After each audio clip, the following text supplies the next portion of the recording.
Well, we have a lot to report to you today. I'm going to finish with a flash update on what happened with the Nobel Peace Prize.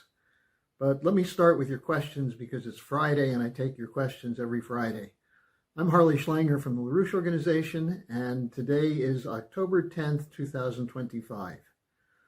Well, we're seeing dramatic events occurring by the hour, and these are absolutely confirming that dramatic changes are underway internationally. The question is, will it be the peaceful end of an era of European colonialism with wars and looting, or the entrance into a new era of an end of these wars and the emergence of a new security order? And the question that we're going to look at today, or the four questions that came in, take up aspects which will determine where things go from here. So the question that's being posed, the bigger question, is will we find in the West the courage to act for a new paradigm, as opposed to continuing under the hybrid warfare policy of the British Empire with censorship, with lies, with false history, and for the benefit of the private few billionaires who control the corporate media and the cartels that make policy. So we'll start with the first question. Will the Gaza peace process hold?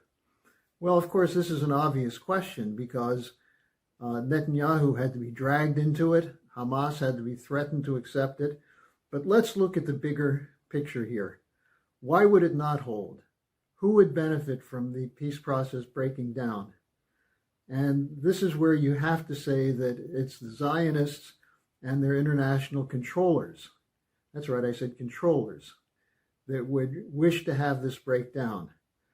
You have the issue of a false flag as a possibility, various kinds of provocations. So who would benefit if the peace process does not get followed through?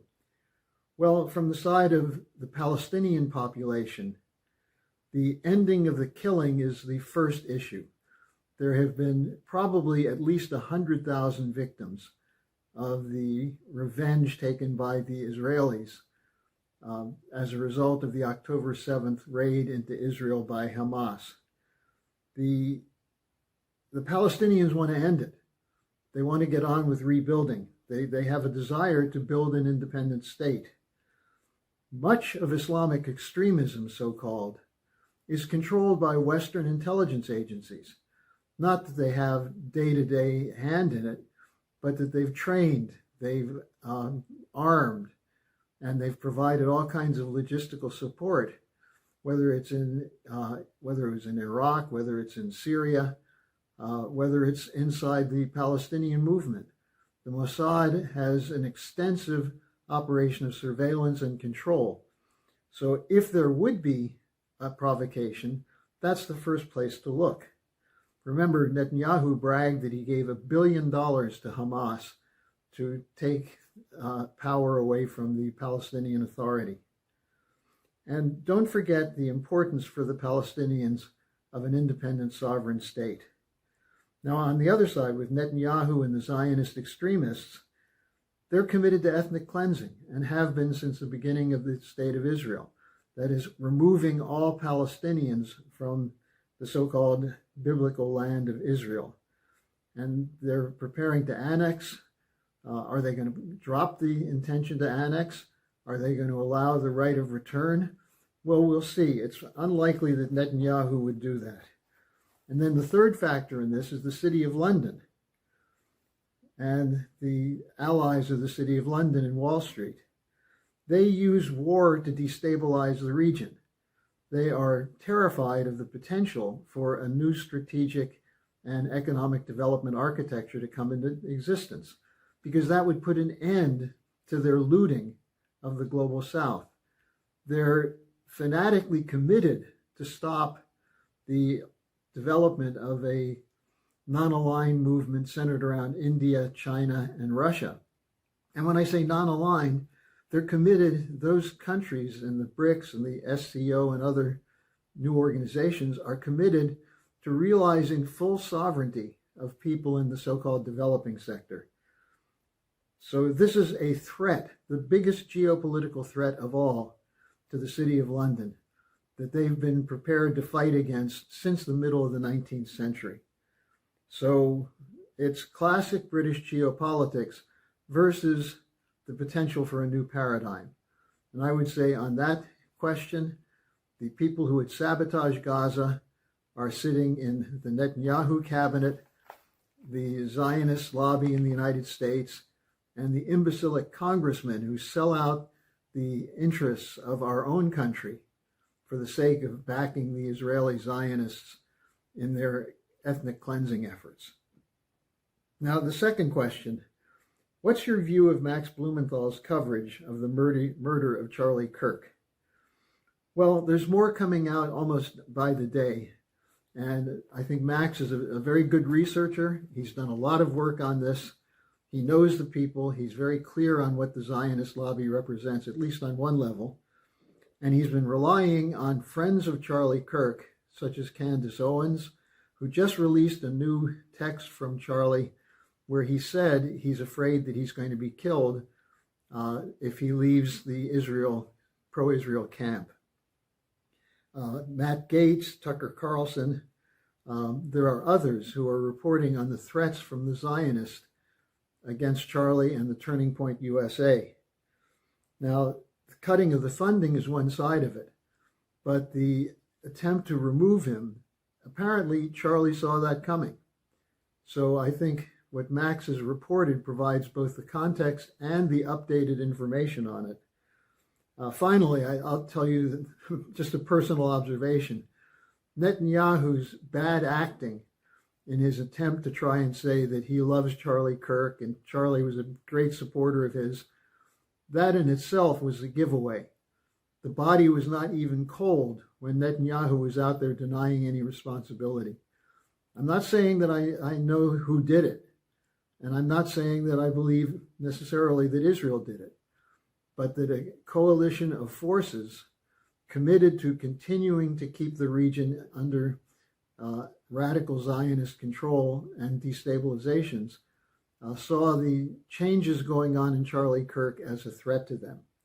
So in that case, I would say Max Blumenthal is very much worth watching on this. Now, the third question.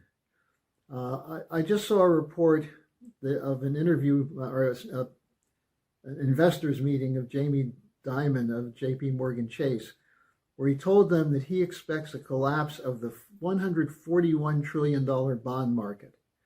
He said it will be 10 times worse than what happened in 2007. And what Dimon said, you, referring to the people in the audience, you will lose everything, but we won't. We will make money.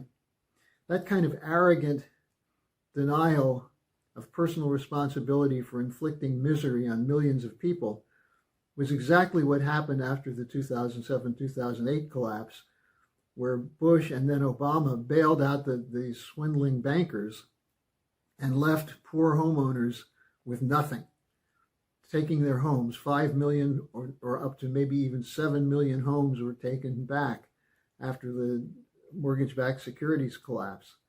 Now, we at the LaRouche organization have a long record of accurate forecasts, much longer and much more accurate than that of Jamie Dimon. And we've been reporting that the bond markets are in trouble, but that could trigger something even bigger, the blowout of the derivatives markets, which would turn the whole Western economy into ashes. So I'm going to be including in the section under the update, in the update today, links to 2 articles on LaRouche's forecasts and LaRouche's method. And I think these are really important for people to look at because we're heading into a period of profound economic turbulence, which happens when you have an end of an imperial system. That's why I started by saying we have to make a choice now. What do we want for the future? Do we want a future of sovereign states acting on behalf of their citizens? Or do we want an imperial cabal controlling the world? So take a look at those two links in the description box, and let me know what you think. You can always write to me at harleysch@gmail.com to let me know what you think about the update, and also get your friends to subscribe to the Executive Intelligence Review. Now finally, the news flash. In case you haven't heard, Donald Trump's incessant campaigning for the Nobel Peace Prize has fallen short. Maybe he'll say there was a vote fraud, I'm not sure. But he didn't receive the Nobel Peace Prize. So the question is, will there be some repercussions from this? Will he invade Norway? Or will he be angry and take it out on certain people? Or here's some advice for President Trump on this. Work with Vladimir Putin and Xi Jinping to establish the new security architecture, which includes a renewal of the START talks, which includes a rejection of interference in other nations' affairs. Work with them. And that way, you may be on the short list for next year's Nobel Peace Prize. So forget the headlines, forget the self-promotion, bring about a real peace. I think if Gaza holds, and it will only hold if President Trump insists that Netanyahu be true to the agreement he signed, if that holds, that would be a step forward. If he can then work with Putin and get rid of Zelensky and the delusional Europeans to get a peace in Ukraine, that's the second step toward a Nobel Peace Prize. And stop shooting at Venezuelan boats. So if he's serious, and don't name the Department of Defense the Department of War, but if he listens to that advice, and I hope he does, I hope he takes it seriously, because I'd like to see him win the Nobel Peace Prize for actually bringing about peace, which is what the United States, as one of the world's two most powerful militaries can do, should do. So thanks for joining us this week.